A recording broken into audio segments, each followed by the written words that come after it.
De minha alma, coisa boa ter vocês aqui, né? Enviei para vocês o material e nós vamos começar hoje a estudar um pouco de Tiago, a epístola de Tiago, né?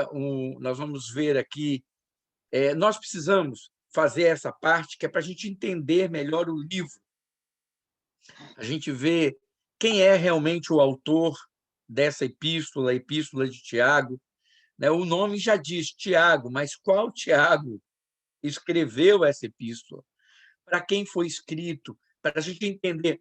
É isso que a gente chama de contexto, né? Existe o contexto histórico, existe o contexto cultural, existe todas essas coisas em cada carta, em cada epístola, em cada livro que foi escrito na Bíblia, e vale a pena a gente olhar alguns pormenores para nos trazer uma luz maior sobre aquilo que está sendo dito, que está sendo escrito, para que a gente possa compreender, para que a gente possa entender melhor esses escritos e a gente aproveitar, então, melhor aquilo que a palavra de Deus traz para nós. E o nosso primeiro tema vai ser como vencer a provação, e nós vamos ler o primeiro texto, né? Vamos ler o texto base desse primeiro tópico que nós vamos estar tratando, nós vamos falar sobre autor, e talvez a gente nem vai entrar propriamente dito em como vencer a aprovação, mas nós queremos ler esse texto, que é o texto que vai nos servir de orientação para essa primeira parte, que é Tiago, capítulo 1, versículos de 1 a 5. Tiago, capítulo 1, versículos de 1 a 5. Nos diz assim a palavra de Deus em Tiago, capítulo 1, de 1 a 5. Tiago, servo de Deus e do Senhor Jesus Cristo, as 12 tribos dispersas entre as nações. Saudações.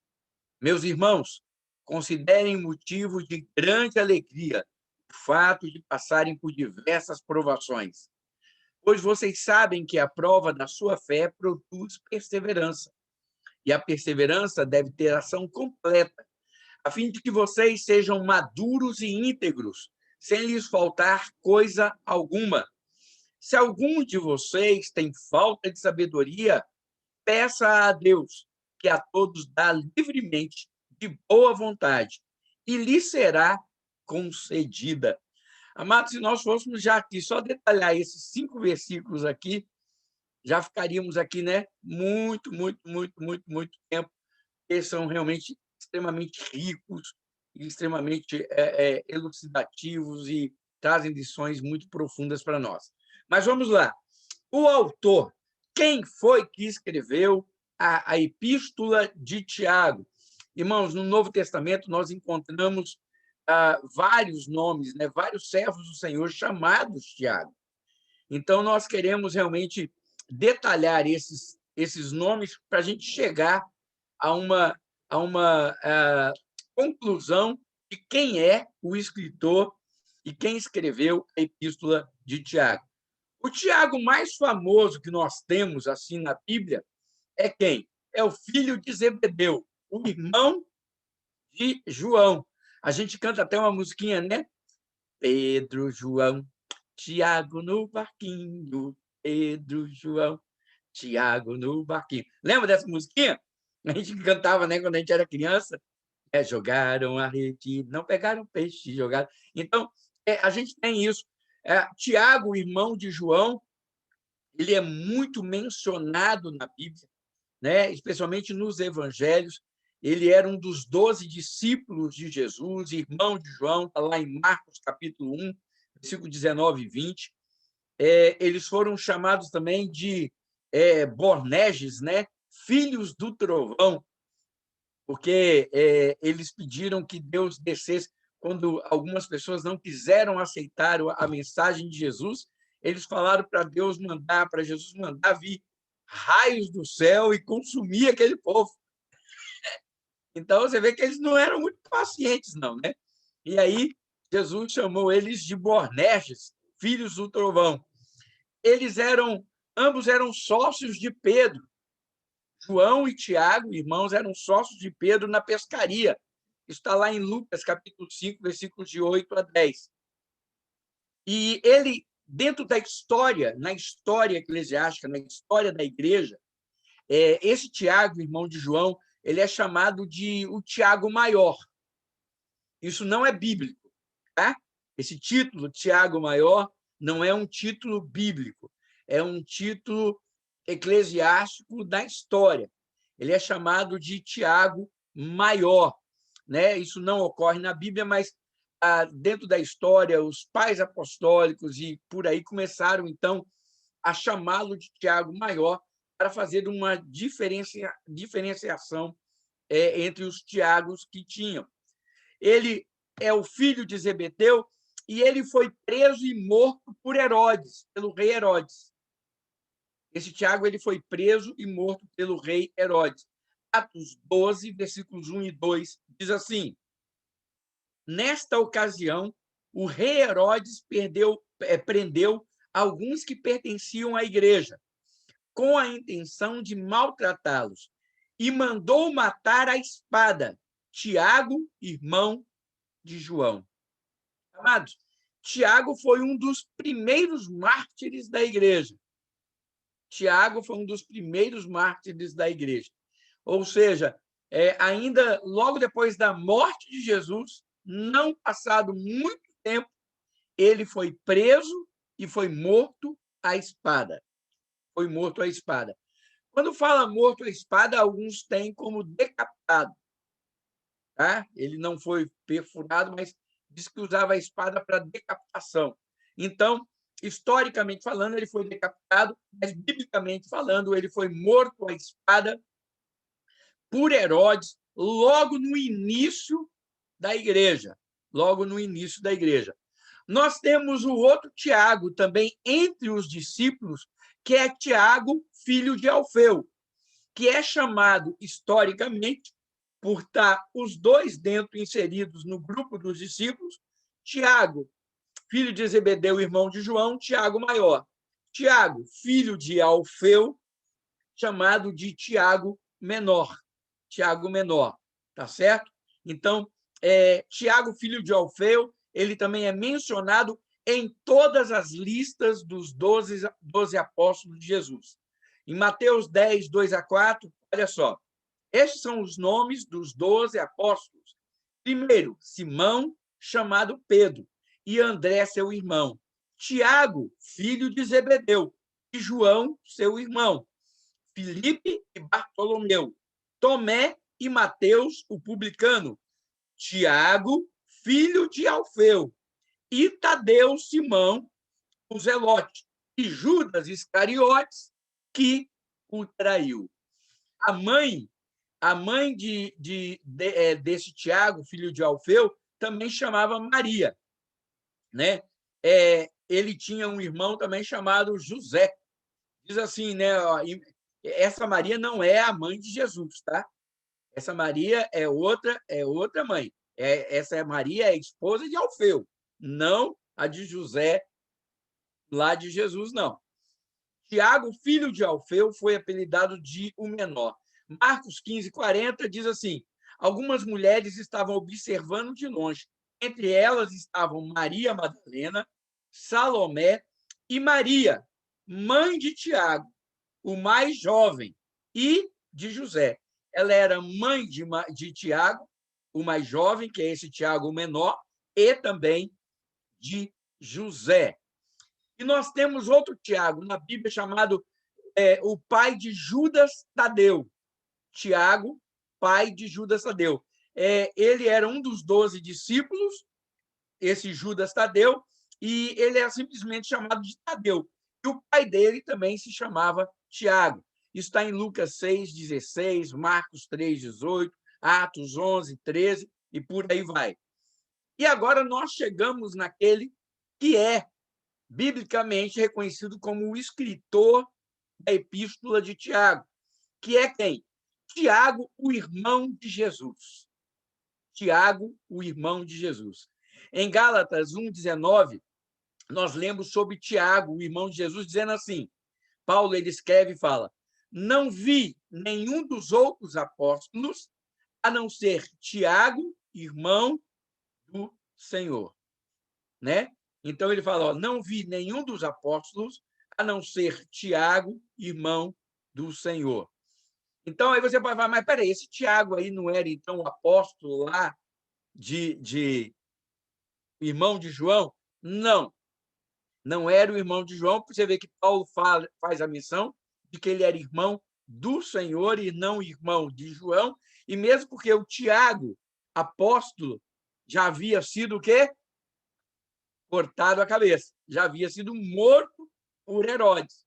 Então, não é esse Tiago, né? O nome dele é mencionado como um dos filhos de José e Maria. O nome de Tiago é mencionado como um dos filhos de José e Maria, juntamente com seus irmãos, José, Simeão e Judas. Vamos ler isso? É muito interessante a gente ver isso, porque a gente vê que, na verdade, Maria e José tiveram uma família grande. Eles foram abençoados. Eles tiveram filhos e filhas. Olha que interessante que a Bíblia diz aqui, Mateus 13, 55 e 56. Não é este o filho do carpinteiro? O nome de sua mãe não é Maria? E não são seus irmãos Tiago, José, Simão e Judas? Não estão conosco todas as suas irmãs? De onde, pois, ele obteve todas essas coisas? Isso aqui eram os fariseus, né, e os escribas, eles fazendo menção quando Jesus começou a fazer milagres e a fazer as coisas. Eles falavam, peraí, esse aí não é o filho de José, o carpinteiro? Ele não é o filho da Maria? E os irmãos dele não estão aqui entre nós? Aí eles falam o nome dos irmãos. Tiago, José, Simão, Judas. E as irmãs deles, nós não conhecemos também? Não estão as irmãs, todas as irmãs, olha só. Todas as irmãs não estão aqui conosco? Algumas pessoas tentam falar que, quando fala todas as irmãs, se referem à questão de irmãs de fé e etc. Os irmãos falam, mas não, irmãos. Aqui, literalmente, nós podemos ver o contexto. As pessoas estão fazendo menção à família de Jesus. A família de Jesus. Isso é muito importante a gente ter em mente, né? Porque a gente sempre é cobrado sobre isso. Algumas pessoas questionam a nós evangélicos dizendo o seguinte, que nós não, às vezes, não respeitamos ou não honramos Maria. Muito pelo contrário, nós honramos Maria sim e nós respeitamos essa mulher por ser ela quem foi. Por ser ela quem foi. Agora, nós não acreditamos que ela simplesmente permaneceu virgem depois do nascimento de Jesus. Ela teve uma vida normal como esposa, como mulher, com José. E foi abençoada, dando à luz a muitos filhos, como era de se esperar, porque uma mulher judia ela era muito abençoada quando ela tinha muitos filhos, né? E ela também assim foi. Tanto é que a Bíblia fala que Maria, quando Jesus nasceu, falou assim: e nasceu de Maria o seu filho primogênito. Unigênito, Jesus é apenas filho de Deus. O único gerado é unigênito. Se Jesus fosse o filho unigênito de Maria, querendo dizer o seguinte, ela gerou apenas um único filho. Mas a Bíblia fala que ela deu à luz ao seu filho primogênito, ou seja, o primeiro filho. Alguns aí, para justificar isso, falam o seguinte, que ela é mãe de todos os homens através de Jesus Cristo. Por isso que a chamam de mãe e tudo. Mas não, a Bíblia é bem clara em dizer que ela deu à luz ao seu filho primogênito. E nós vemos também que, além de irmãos, Jesus também tinha irmãs. Né? Nós não temos os nomes delas, são desconhecidos, mas ele também tinha, ele tinha irmãs. Tiago, irmão de Jesus Cristo, não pertencia ao grupo dos 12 apóstolos, muito pelo contrário. Quando a gente lê lá em João, capítulo 7, versículo 5, nós vemos que quando chegou na festa dos tabernáculos, quando Jesus subiu para se apresentar e exercer o seu ministério, os irmãos de Jesus o criticam. Problema de família. Quem é que não tem? Né? Quem é que não tem? Até Jesus tinha. A Bíblia fala que os irmãos de Jesus viraram e falaram assim: ah, já vem você para fazer das suas de novo, né? Tipo, já vai aí tomar o lugar, a posição, a situação e aparecer? Ou seja, os irmãos de Jesus, naqueles momentos, nem criam nele, porque viviam tão perto ali, né? E é o que a Bíblia fala também, que o profeta pode não ter honra na sua própria casa. Mesmo Jesus sendo quem era naquele momento, os irmãos de Jesus, eles o rejeitam. E só vêm a reconhecer ele com o passar do tempo e do ministério. Então, nós podemos ver isso. Então, durante o tempo que Jesus exerceu o seu ministério na Terra, até os seus irmãos não acreditavam nele.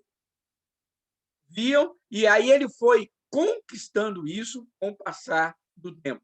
Mas a Bíblia diz lá em 1 Coríntios 15, 7, que Jesus apareceu para Tiago, o seu irmão, depois de ressurreto. Olha o que a Bíblia diz aqui.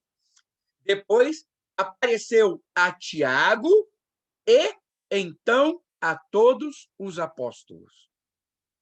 Esse Tiago aqui se refere ao irmão dele. Por quê? Senão ele ia falar assim, e apareceu aos apóstolos, porque Tiago, se fosse o outro Tiago, irmão de João, ele já era e já estava contado entre os apóstolos. Então ele fala, apareceu a Tiago e a todos os apóstolos. E no dia de Pentecostes, no dia em que o Espírito Santo desceu sobre a igreja, quando estavam reunidos ali aquelas 120 pessoas, Tiago, o irmão de Jesus, também estava ali. Isso está lá em Atos 1, 14. Então, irmãos, olha só, por que é importante a gente designar isso? Para a gente saber realmente quem é o autor. Quem é o autor? Quem é aquele que escreveu? Quem é aquele que exerceu essa função? E Tiago, irmão de Jesus, olha, vamos pensar. O Tiago, irmão de João, perdeu a cabeça, certo? Foi-se embora. E aí começa, então, a quem exercer uma liderança muito forte na igreja em Jerusalém. Tiago, o irmão de Jesus. E ele também é chamado de apóstolo, mais adiante. Havia alguns critérios para que a pessoa fosse chamada de apóstolo. Bem, no começo eles designaram o seguinte: apóstolo era aquele que seguiu a Jesus, que viu a Jesus exercendo milagres e que conviveu ali, aprendendo dele de uma forma mais íntima. Então, esses receberam a designação de apóstolos. Mais para frente, nós vemos que isso mudou, porque Barnabé, Paulo, Júnias, Andrônico, esses também foram chamados de apóstolos. E a Bíblia mesmo diz, Jesus mesmo diz o seguinte, olha, em Lucas 11, 49, Jesus ele falou assim, enviar-lhe-eis profetas e apóstolos. Ou seja, Paulo, quando escreve aos Efésios, ele fala sobre os ministérios, ele diz, ele designou alguns para apóstolos, mestres, evangelistas, pastores. Vocês lembram disso? Então, mudou-se um pouco essa ênfase e viu que havia o ministério apostólico. E Tiago foi chamado de apóstolo. Então, quando Paulo escreve a sua carta aos Gálatas, Tiago já era um dos líderes da igreja em Jerusalém. Quando teve o primeiro concílio, que a gente chama o primeiro concílio, a primeira reunião para resolver as coisas, e qual foi a solução, qual era o problema que estava acontecendo em Jerusalém? Olha só, Paulo estava pregando o evangelho aos gentios. Quem eram os gentios? Os gentios eram aqueles que não tinham uma cultura judaica, não exerciam e não viviam segundo a lei dos judeus. E aí começou a ter um problema, porque os judaizantes, quem eram os judaizantes? Judaizantes eram aqueles judeus que se converteram ao cristianismo. Eles começaram a falar assim, olha, os gentios têm que guardar o sábado, os gentios têm que fazer isso, têm que fazer... E começaram a botar uma série de regras. Aí deu problema. Reuniram-se em Jerusalém para tratar deste problema. quem era o líder da igreja em Jerusalém? O bispo da igreja em Jerusalém? Tiago, o irmão de Jesus. E quando trouxeram os problemas, eles resolveram, então, dar uma decisão sobre como os gentios deviam viver. Como é que os gentios vão viver? Nós vamos impor sobre eles o mesmo costume, as mesmas regras que os judeus têm? Eles chegaram a uma conclusão que não, e Tiago foi quem deu a palavra final sobre isso, de uma forma muito sábia. Ele falou: olha, o que nós vamos exigir, então, daqueles que não são judeus e se converterem, são apenas algumas coisas. Uma, que eles não se que eles se abstenham de relações sexuais ilícitas, que eles não comam carne sacrificada a ídolos, né? E que eles não comam animal sufocado, não comam sangue. Foram essas coisas que eles falaram. Não exigiram, foi isso aí, não exigiram circuncisão, não exigiram guardar sábado, não exigiram nada disso. Eles poderiam continuar sendo livres como eles eram. Então, essa é a ideia que a gente tem. Então, quem foi o autor da carta da Epístola de Tiago? Tiago, o irmão de Jesus. Ele era pastor em Jerusalém e ele escreveu essa carta para quem? Aí ele já diz em Tiago, capítulo 1, versículo 1, que nós lemos. Olha o que ele fala, Tiago 1:1. Tiago, servo de Deus e do Senhor Jesus Cristo, as 12 tribos dispersas entre as nações. Ou seja, ele escreveu para as igrejas, para os judeus que faziam parte da diáspora. Já ouviram esse termo, diáspora? A diáspora era a dispersão. Os judeus, por causa de muitas perseguições, por causa de muitas coisas, eles eram espalhados pelo mundo. Então, eram os judeus da diáspora. E quando a Bíblia fala que os judeus da dispersão, por causa da perseguição, por causa de tudo isso, eles foram, né? Lembra que Estevão morreu? Estevão morreu apedrejado e todos foram perseguidos. Eles saíram espalhados. Esses judeus que eles saíram espalhados, eles eram chamados, então, os judeus da dispersão. E eles tinham, geralmente, eles tinham também uma cultura helenista. O que é isso? Eu sei que esse fundo histórico, irmãos, pode parecer chato, mas é importante para a gente entender. Os helenistas, quem eram? Eram aqueles que viviam não como judeus, mas que adotaram muito da cultura grega na sua vida. Eles viviam como gregos, mesmo sendo judeus. Eles viviam fora de Jerusalém, eles viviam fora da Judéia, eles não estavam lá mais em Israel, então eles viviam espalhados. Então, muitos deles lá assumiram o quê? Viviam como se fossem gregos, né? Eles eram helenistas. E foi esse o primeiro problema que deu na igreja. Vocês lembram disso? Quando eles estavam em Jerusalém, existiam pessoas que eram da dispersão, que estavam em Jerusalém também, estavam lá junto com a igreja, e quando começou a ter divisão de comida e de tudo, eles reclamaram que é o seguinte: o pessoal só está dando assistência para quem é daqui de Jerusalém. Nós que somos helenistas, nós que somos da dispersão, nós não estamos recebendo aí um pouco de ajuda, não. E aí deu o problema, foi aí que designou o quê?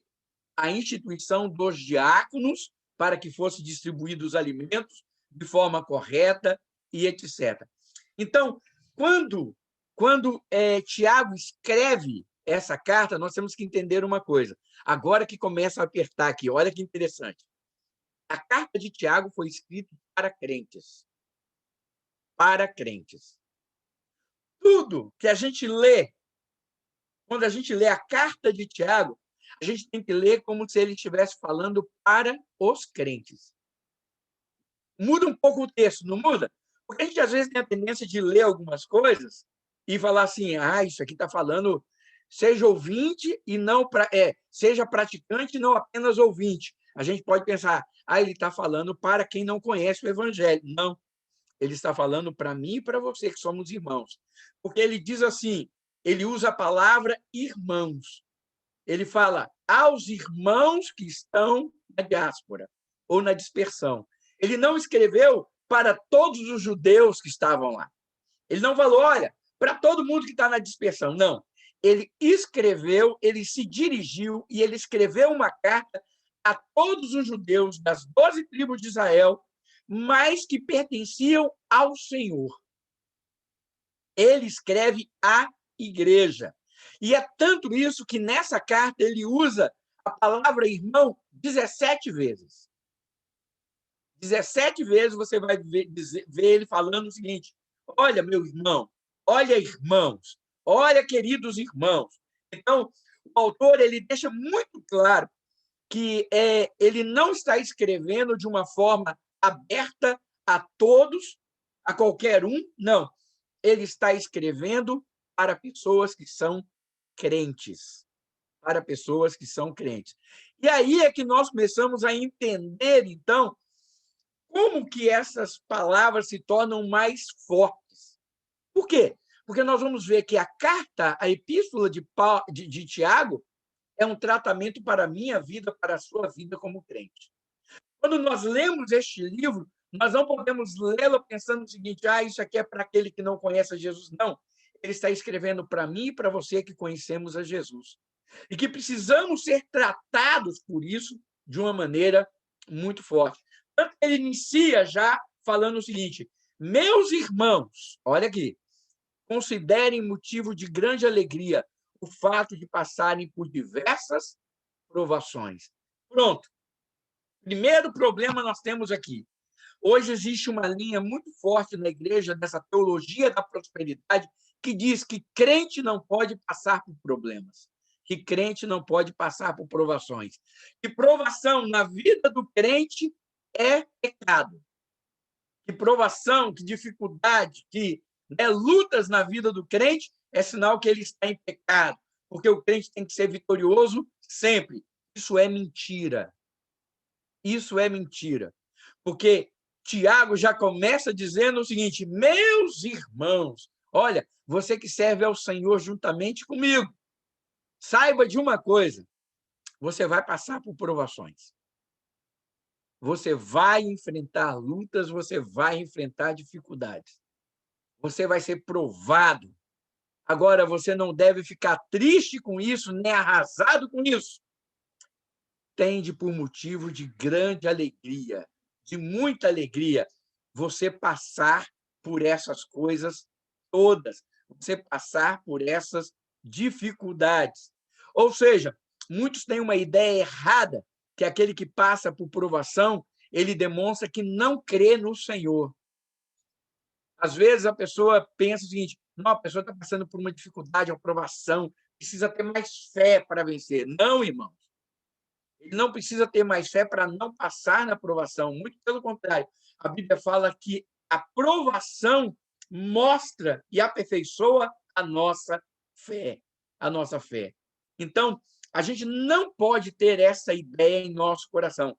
A Bíblia, ela afirma exatamente o seguinte, que quando nós passamos por grandes lutas e sofrimentos, nós vamos sermos iluminados pelo Espírito Santo e vamos ser guiados para sermos fortalecidos na fé nesse sentido. Então, nós vamos ver que sermos provados não é falta de fé, muito pelo contrário. É justamente para provar a fé que temos, a fim de sermos confirmados, a fim de sermos aprovados, a fim de aprendermos a sermos perseverantes. Irmãos, quantos de nós desanimamos no meio da provação, no meio da luta? Quantos de nós reclamamos, murmuramos e queremos chutar o pau da barraca, como a gente fala? Quantos de nós, por causa da luta e da provação, a gente fala: nossa, eu pensei que ser crente ia ser, muito melhor do que isso. Olha que... Irmãos, nós precisamos entender isso. Nós precisamos aprender isso. A palavra usada no Novo Testamento para aprovação é peirasmos. Peirasmos. Peirasmos significa prova, tentação, ataque, teste, refinamento. Olha só, Essa palavra significa tudo isso. E a aprovação, amados, não é um sinal de que Deus nos abandonou. Você está passando por dificuldades, Marciano, Hudson, Liene, Thelma, Dulcinéia, Isabel, Elisângela, família Nunes, Gustavo e Karine, Rodolfo, eu. Nós estamos, Cristina, está passando por dificuldade e provação? Isso não quer dizer que Deus te abandonou, não. Isso não quer dizer que Deus deixou de cuidar de nós, não. Muito pelo contrário. Muito pelo contrário. Quando nós passamos por uma provação, é a prova absoluta da confiança e da estima de Deus que Ele tem por nós. Deus permite que nós sejamos provados porque Ele confia em nós. Olha o que a Bíblia diz em Jó, capítulo 7, versículos 17 e 18. Que é o homem para que tanto que o estimes? Olha que lindo, hein? Que é o homem para que tanto que o estimes? Ou seja, quem é o homem para que você tenha ele em tanta consideração e ponhas nele o teu cuidado e a cada manhã o visites, a cada momento o ponhas à prova. Ou seja, quando nós somos provados, não é sinal de abandono de Deus, não é sinal de falta de zelo de Deus, é sinal de estima, é sinal de apreço, é sinal que Deus ele tem tanta consideração por nós, que ele coloca o seu cuidado nas nossas vidas e permite que nós sejamos provados, porque ele quer nos testar, nos refinar, ele quer nos ensinar. Ele quer, como diz Tiago aqui, que a nossa perseverança seja desenvolvida, que nós possamos aprender com isso.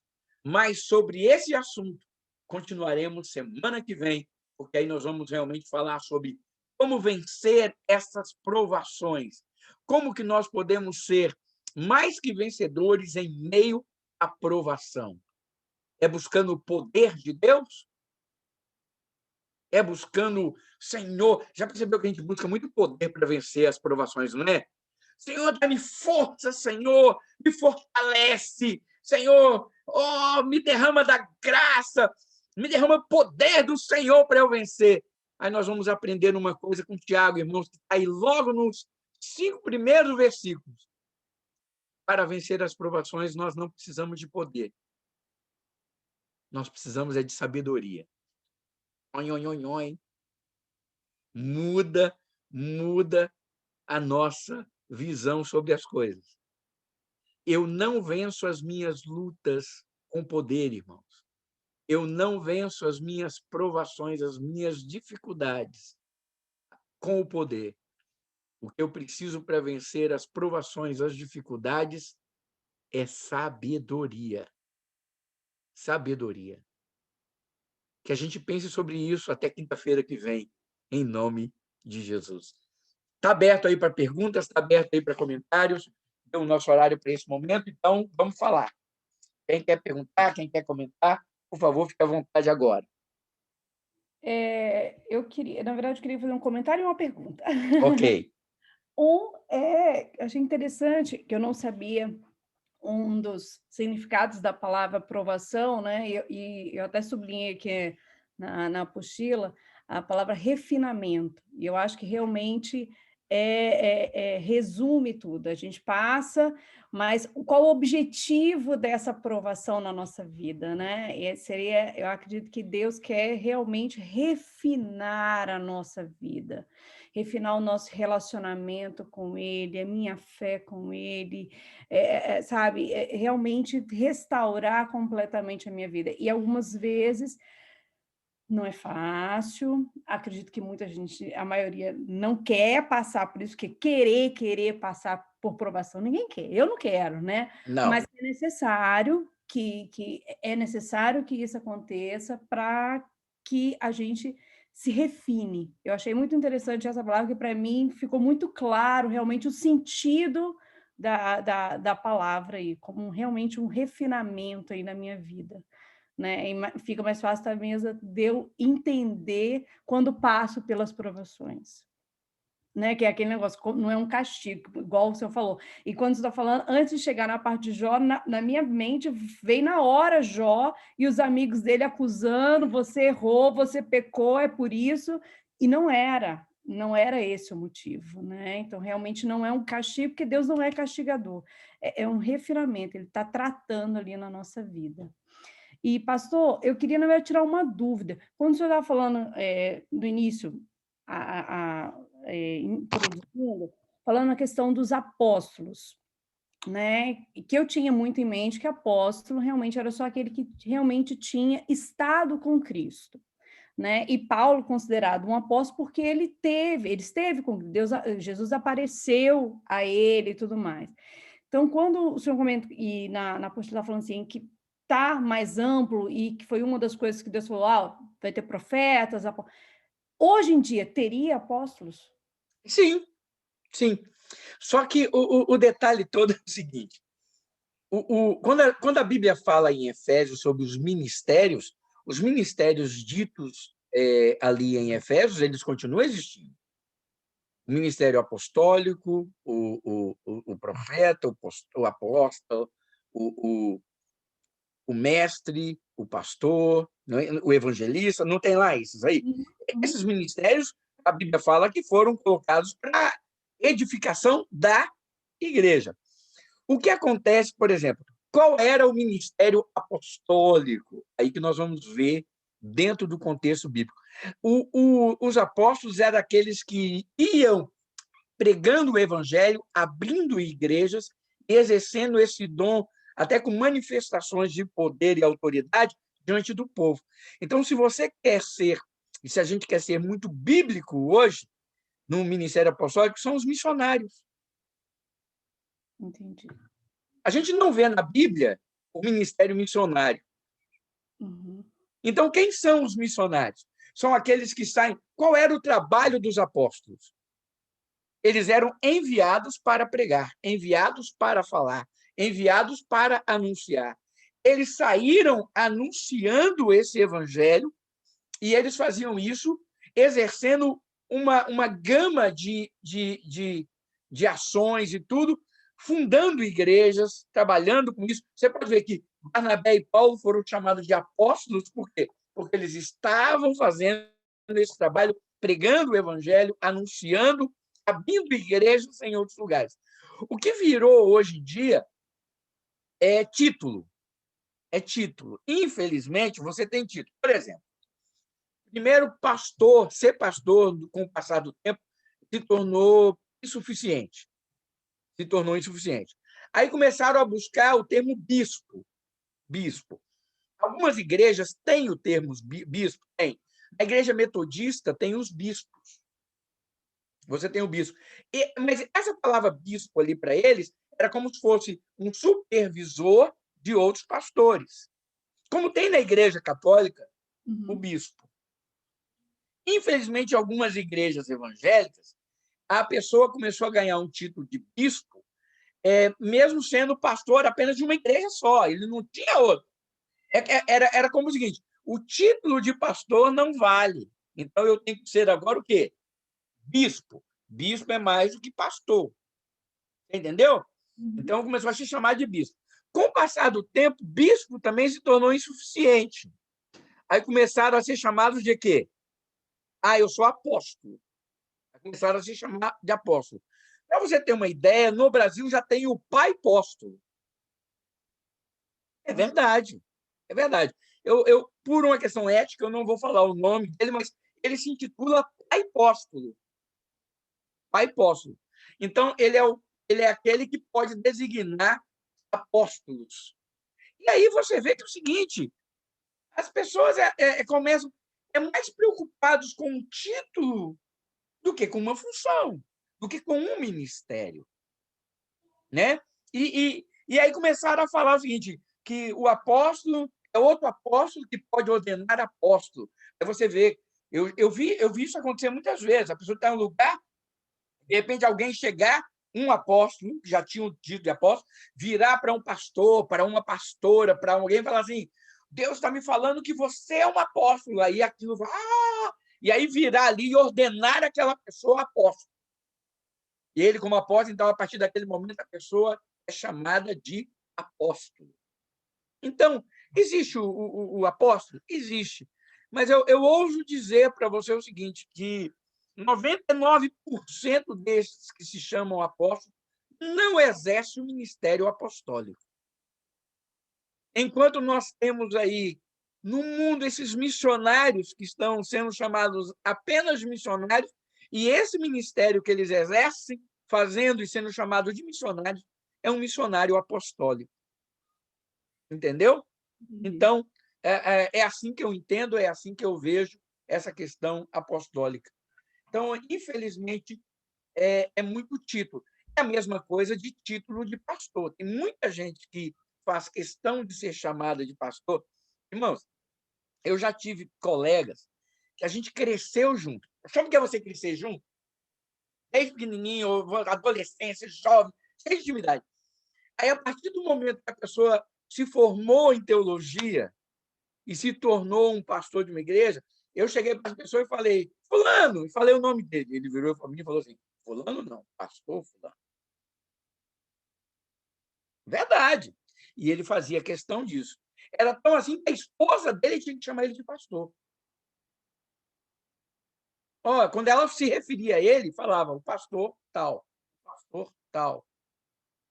Não, desculpa, se a pessoa Elisângela foi falar de mim, olha, Thelma, porque o pastor Elcio, não é meio ridículo? Nem minha esposa.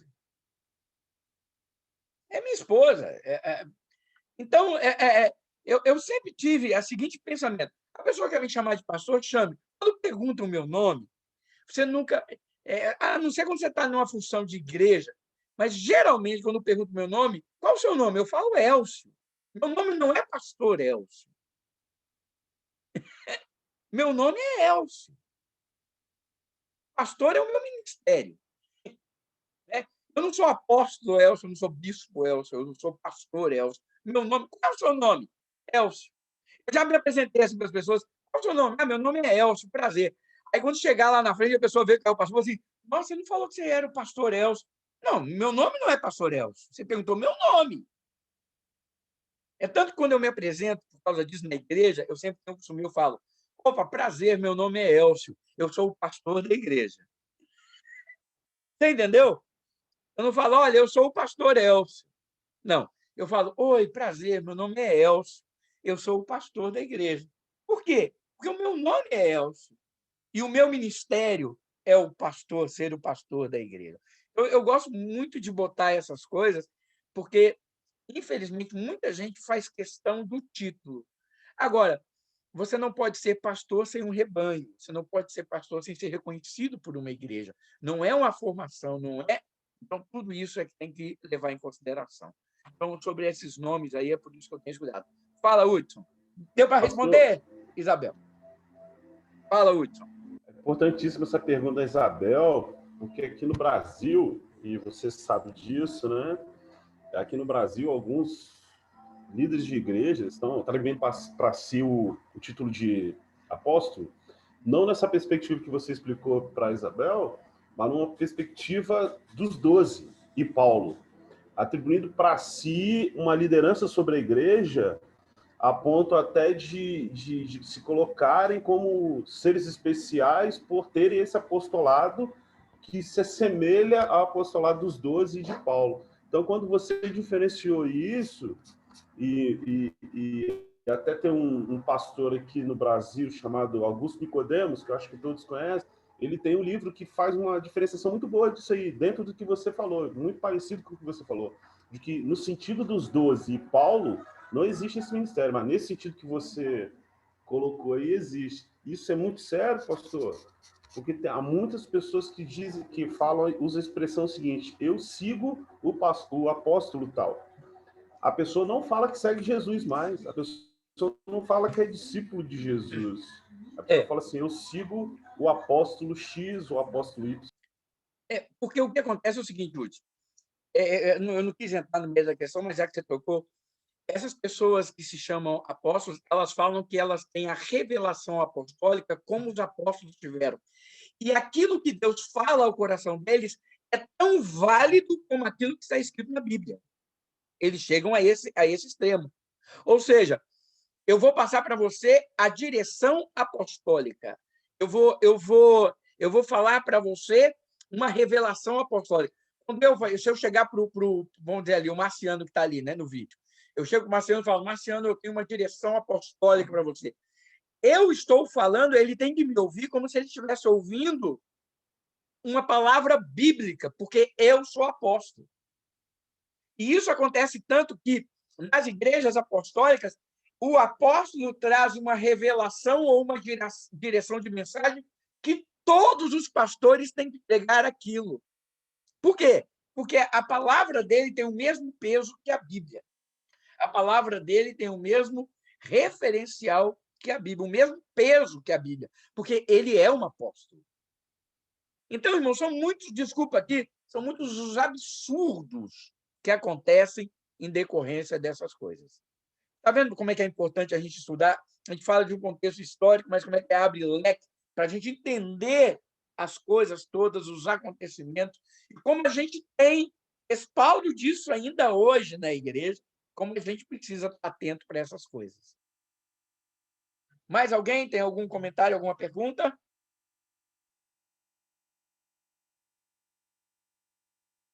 Dou-lhe uma. Dou-lhe duas. Dou-lhe três. Ok. Não havendo mais nenhuma pergunta, nós vamos orar, agradecendo a Deus por esse momento. Irmãos, como vocês sabem, a gente tem... eu tenho anotado os nomes, né? Hoje eu recebi um monte de pedido da Isabel, pessoas que estão entubadas, pessoas que estão... A gente está colocando na lista de oração, a gente tem orado na terça-feira por essas pessoas, de uma forma específica. Hoje a gente não tem... Eu oro mais por cada um do grupo, mas não vamos deixar, amados, de orar pelas pessoas enfermas. Não vamos deixar de orar por essas pessoas que estão enfrentando problemas com Covid. É muita gente mesmo, né? A gente, cada hora, ouve uma notícia, morreu gente mais cedo, pessoas de 24, 49, quer dizer, não tem idade mais. Então, a situação está muito delicada e a gente tem que orar por isso, em nome de Jesus, para que haja uma solução vinda de Deus, vinda de Deus. Os homens estão fazendo a parte deles? Estão. Deus deu capacidade aos homens, eles estão prepararam as vacinas. Eu recomendo que tome. Se alguém não quer tomar, não faça, por favor, não se sinta constrangido quando eu falo isso. Tem aqueles que, né, eu não sinto confiança, sem problema, é a liberdade de cada um. A minha recomendação é que eu acho que vale a pena, e então a minha segunda dose está chegando perto já, graças a Deus, e aí a gente vai viver isso de uma maneira mais inteira, né? Mas vamos orar. Acima de tudo, não é vacina quem nos protege, é o Senhor. Não é plano de governo, plano econômico que nos dá sustentação, é o Senhor, né? Nós que somos crentes sabemos disso. A nossa direção, a nossa vitória não vem de homens, vem do Senhor. Então, vamos confiar e descansar nisso, em nome de Jesus. Então, vamos orar. Quero orar por todos que aqui estão.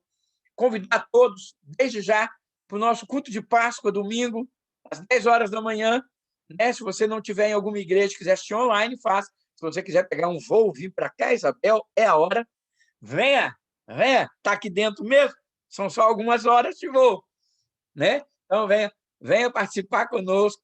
Vamos ter o culto presencial, o culto online, e a gente está querendo realmente que vai ser um culto abençoado em nome de Jesus.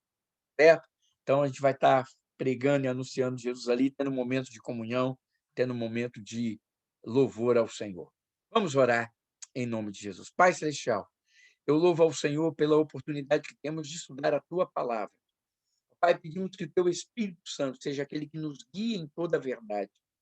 Ó Pai, não somos nós, mas é o Senhor. Nós possamos nos aplicar à leitura da palavra. Nós possamos nos aplicar ao entendimento das Escrituras, para compreendermos realmente aquilo que o Senhor tem para nós. Que o Teu Espírito Santo nos guie em toda a verdade. Que o Teu Espírito nos faça lembrar tudo aquilo que o Senhor ensinou. E que nós sejamos edificados como igreja, como crentes, como indivíduos, ó Deus, para entendermos, vivermos, e como nós falamos aqui nessa noite, sermos refinados pelo Senhor, através das lutas, das provações, para que sejamos aprovados em nome de Jesus. Fortalece-nos. Ó Pai, abençoe o Hudson, sua casa, sua família. Abençoe, ó Pai, seu trabalho, abençoe sua igreja, o seu ministério. Ter com ele em tudo aquilo, ó Pai, que ele está fazendo para a glória do Senhor. Abençoe a Cristina, Senhor, o Joel, a Elaine. Ó Pai, te louvamos pela melhora da Elaine, pelo bom resultado da cirurgia. Pedimos, ó Pai, a tua bênção sobre esta casa, Senhor, que haja renovo e alegria a cada dia, ó Pai, e saúde no meio dessa casa. Ó Pai, te peço pelo Marciano, ó Pai, te peço pela sua esposa, seus filhos. Ó Deus, renove a vida do Marciano, traga a ele, ó Pai, esperança a cada dia, que o Senhor se revele a ele o Deus que o Senhor é. Ó Pai, que ele se sinta amado e fortalecido no Senhor em todo o tempo. Ó Pai, te peço pela Liene, ó Pai, ser com ela, com o seu trabalho, ó Pai, ser com esse dom que o Senhor deu a ela de tocar, de abençoar vidas, ó Pai, e levar cura às pessoas através do dom musical. Ó Pai, continue abençoando, ser com ela, seus amigos, sua família, fortalece a tua filha em todo o tempo. Ó Deus, ser com a Thelma, Senhor, dando a ela graça, dando a ela renovo, dando a ela alegria, ó Pai, dando a ela sabedoria a cada dia para vencer as lutas e provações que vêm sobre ela. Abençoe o Clóvis, abençoe suas filhas, abençoe genros, abençoe netos, ó Deus. Ó Pai, que essa casa seja abençoada em nome de Jesus. Ó Pai, te peço pela Dulcineia, ó Pai, pela vida dela, pelos seus parentes que estão, ó Deus, no Brasil, pelos seus filhos que aqui estão, pelo seu marido, ó Pai, pelo seu trabalho. Ó Pai, abençoa, Senhor, alcança, Senhor, aqueles que estão distantes do Senhor. Use, ó Pai, da graça, da misericórdia, do amor, para atraí-los novamente para os teus pés. Ó Pai, ser com a Dulcineia fortalecendo, ajudando, guardando, livrando de todo o mal. Abençoa, Senhor, no dia de hoje também a Deise que está viajando, Senhor. Leva em paz, guarda, livra de todo o mal. Ó Deus, te peço pela Isabel, pelo Tiago, pela sua filha. Ó Pai, te peço pela vida deles, ó Deus, os sonhos, os projetos. Ó Pai, te peço, ó Pai, pela vida espiritual, emocional, conjugal, financeira. Ó Pai, que em tudo o Senhor esteja derramando bênção sobre eles, ó Pai, para que eles se sintam fortalecidos, ó Deus, e que em todo o trabalho, em todo o processo de refinamento, eles possam continuar fiéis ao Senhor. Ó Pai, te peço pelo Rodolfo, pela Aninha. Ó Pai, peço que o Senhor esteja abençoando, dirigindo, guardando, livrando, fortalecendo, dando a eles, ó Pai, a visão que o Senhor tem para eles, a visão daquilo que o Senhor deseja para eles, o propósito do Senhor que seja revelado ao coração deles, ó Pai, como casal, como indivíduos a cada dia, e que eles experimentem isso no Senhor. Ó Pai, te louvo pela vida da Karine, do Gustavo. Ó Pai, também suplicando sobre eles a tua guarda, a tua proteção, a tua direção. Ó Pai, que eles continuem sendo abençoados e abençoadores, ó Deus. Ó Pai, que eles continuem sendo canal do Senhor àqueles que estão ao seu redor, seja no trabalho do Guga, nas atividades da Karine, seja no meio da família, que eles sejam luz e sal para a glória do Senhor.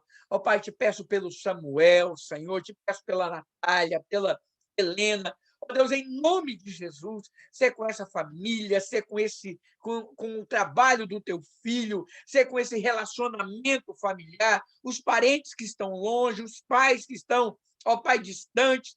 Ó Deus, que eles se sintam fortalecidos no Senhor, que eles se sintam animados, ó Pai. Ó Deus, e que eles vejam, ó Pai, o propósito do Senhor em tudo aquilo pelo qual eles estão passando, pelas dificuldades, lutas, vitórias, que eles possam glorificar o teu nome em todo o tempo. Nós te louvamos pela vida deles, te louvamos por eles estarem em nosso meio e pedimos a tua bênção, a tua guarda, a tua proteção, Senhor. Ó Pai, eu te louvo pela vida da Elisângela, Senhor, pela minha vida, Te louvo pelo cuidado que o Senhor tem tido conosco, pelo ministério que nós temos exercido neste lugar. Obrigado, ó Pai, porque na tua misericórdia o Senhor tem nos abençoado, tem nos usado.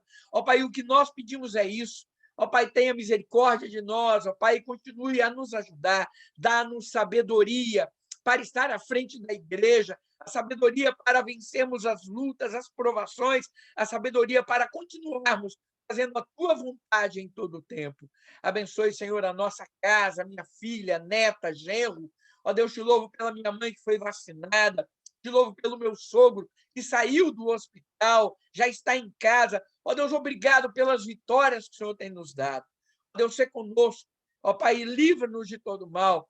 Em nome de Jesus nós te louvamos. Amém e amém. Amém, queridos de minha alma. Que Deus abençoe vocês. Bom final de semana. Viene, que quadro bonito era aquele que estava lá aparecendo na sua casa? Era um piano, um teclado de piano assim? Que lindo, amei. Preciso ir aí para ver de perto. Gente, que Deus abençoe vocês. Deixa eu tirar foto para colocar lá no grupo. Primeiro estudo, né, de Tiago. Começamos hoje. Espera aí, deixa eu tirar foto aqui. Botar aqui para tirar foto. Muito bem. Atenção. Eu sempre falo, o Marciano fica pensando naqueles alunos daquela escola que tirava na 4ª série do primário, ele cruza o bracinho, só falta a bandeirinha do país ou do estado atrás e o nome da escola aqui na frente. Olha lá, ele faz a pose, igualzinho, não é? Eu talvez veja ele faz essa pose, eu lembro. Eu tinha uma assim do Adão Benezar, olha a escola que eu estudei, Adão Benezar. Aí tem lá, né? Então, é desse jeito. Queridos, obrigado, que Deus abençoe vocês. Viu? Tenha um final de semana abençoada, uma Páscoa abençoada e que a gente possa realmente celebrar Jesus da melhor maneira possível. Tá? É isso que eu desejo para cada um, em nome de Jesus. Obrigado pelo carinho. Até terça, no nosso encontro para perguntas e debates, e até quinta, na continuação do nosso estudo, se Deus assim permitir. Tchau, tchau, queridos. Fiquem com Deus. Obrigadão. Tchau, queridos. Boa Páscoa. Bom final de semana. Valeu.